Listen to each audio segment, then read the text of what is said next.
L'histoire de Bernadette Soubirous commence dans un petit coin des Pyrénées françaises, dans la ville de Lourdes. Elle naît le 7 janvier 1844, au sein d'une famille aimante mais très pauvre. Son père, François Soubirous, est meunier, mais son moulin ne rapporte plus assez d'argent pour nourrir sa famille. La famille doit alors s'installer dans un lieu misérable, un ancien cachot appelé le cachot.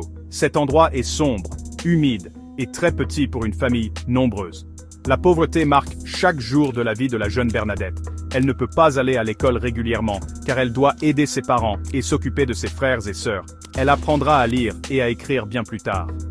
La santé de Bernadette est très fragile dès son plus jeune âge. Elle souffre d'asthme, une maladie qui la fait tousser beaucoup et l'empêche de respirer normalement.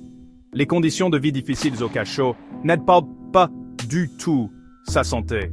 Le froid et l'humidité rendent ses crises d'asthme encore plus fortes. Malgré ses souffrances, Bernadette reste une jeune fille courageuse et simple. Elle a une foi profonde et sincère en Dieu. Une foi qu'elle a apprise de sa mère. Whites, one day des strides, mom din. Cette simplicité et cette confiance en Dieu deviendront des traits marquants de sa personnalité, la préparant sans le savoir à un destin extraordinaire qui allait changer sa vie et celle de sa petite ville pour toujours. Bernadette est l'aînée de la famille et porte une grande responsabilité sur ses petites épaules. Elle aide sa mère aux tâches ménagères et garde souvent les moutons pour d'autres familles, afin de gagner un peu d'argent. Elle ne se plaint jamais de sa situation. Au contraire, elle trouve de la joie dans les petites choses de la vie quotidienne. Son sourire et sa douceur touchent ceux qui la connaissent. Elle est une enfant comme les autres, qui aime jouer et rire, mais sa vie est déjà empreinte d'une grande maturité à cause des difficultés qu'elle doit affronter. Sa force de caractère se construit dans l'épreuve, forgeant une âme résiliente et pleine de compassion pour les autres. Cette enfance passée dans la misère et la maladie est une clé pour comprendre la suite de son histoire. Elle n'a ni éducation, ni richesse, ni pouvoir. C'est précisément cette humilité qui la rendra si spéciale aux yeux du ciel. Bernadette ne cherche pas la gloire ou la reconnaissance. Elle vit simplement, avec un cœur pur et ouvert. C'est dans cette pureté d'âme que réside sa plus grande force.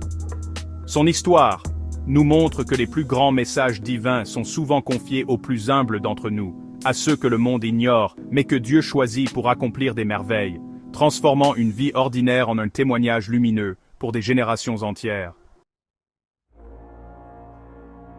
Le 11 février 1858, la vie de Bernadette et de Lourdes bascule à jamais. Ce jour-là, alors qu'elle est partie chercher du bois sec avec sa sœur et une amie, elle se retrouve près d'une grotte appelée Massabielle. Soudain, elle entend un bruit comme un coup de vent, mais les arbres ne bougent pas. En levant les yeux vers la grotte, elle voit une belle dame vêtue de blanc, avec une ceinture bleue et une rose dorée sur chaque pied. Cette dame lui sourit avec une infinie douceur. C'est la première de 18 apparitions qui vont marquer l'histoire. Bernadette est la seule à voir la dame, ce qui intrigue et inquiète ses compagnes. Ce moment est spécial, car il s'agit d'une rencontre intime entre le ciel et la terre. Au fil des apparitions, une relation de confiance s'installe entre Bernadette et la mystérieuse dame. La dame lui parle avec respect, en utilisant le patois local, la langue de Bernadette. Elle lui demande de revenir à la grotte pendant 15 jours. Ces rencontres deviennent le secret et la joie de Bernadette. La dame lui confie des messages importants. Elle lui demande de prier pour les pécheurs, de faire pénitence et d'inviter les gens à venir en procession à la grotte. Un jour, la dame lui demande de creuser la terre et de boire l'eau d'une source qui jaillit miraculeusement. Cette eau deviendra célèbre dans le monde entier pour ses guérisons. L'importance de ces apparitions est immense. Le 25 mars 1858, lors de la 16e apparition, Bernadette demande à la dame son nom.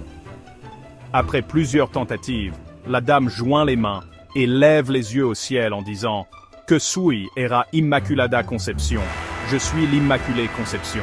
Ces mots sont très importants car, quelques années plus tôt, l'Église avait défini le dogme de l'Immaculée Conception, affirmant que la Vierge Marie a été conçue sans péché originel. Bernadette, qui n'a presque pas d'instruction religieuse, ne peut pas avoir inventé cette phrase complexe. C'est la preuve qui convaincra beaucoup de prêtres et de fidèles de l'authenticité des apparitions. Ces événements transforment la grotte de Massabielle en un lieu de pèlerinage mondial. Les messages de la Vierge, transmis par Bernadette, sont des appels à la prière, à la conversion et à la charité. Ils ne sont pas destinés seulement à Bernadette, mais au monde entier. La jeune fille, malgré les interrogatoires sévères des autorités civiles et religieuses, ne change jamais son histoire. Elle répète, avec une simplicité désarmante, ce qu'elle a vu et entendu. Sa sincérité et sa constance finissent par triompher du scepticisme. Les apparitions de Lourdes deviennent un phare d'espérance pour des millions de personnes à travers le monde. Après les apparitions, la vie de Bernadette devient très compliquée. Elle est devenue célèbre contre son gré. Des foules de curieux et de pèlerins viennent à Lourdes pour la voir, la toucher et lui poser des questions.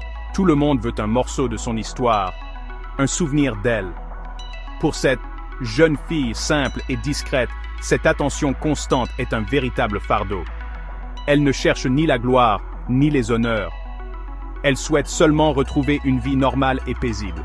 De plus, sa santé fragile se détériore à cause de la fatigue et du stress. Il devient urgent de la protéger de cette pression extérieure qui l'épuise jour après jour.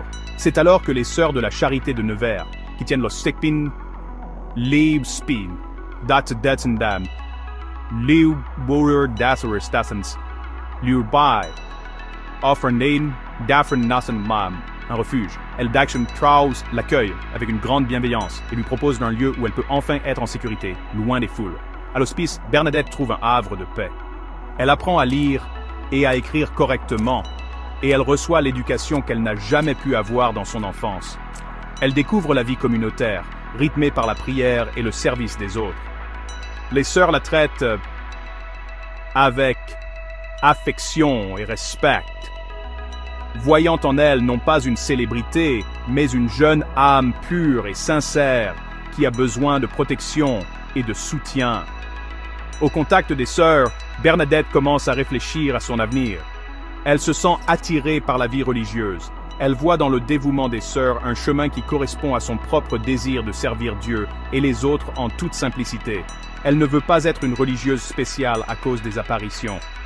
Au contraire, elle veut se cacher, disparaître aux yeux du monde pour se consacrer entièrement à Dieu.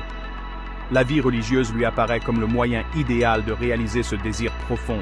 C'est un choix mûrement réfléchi, nourri par la prière et l'exemple des sœurs qui l'entourent avec tant de bonté.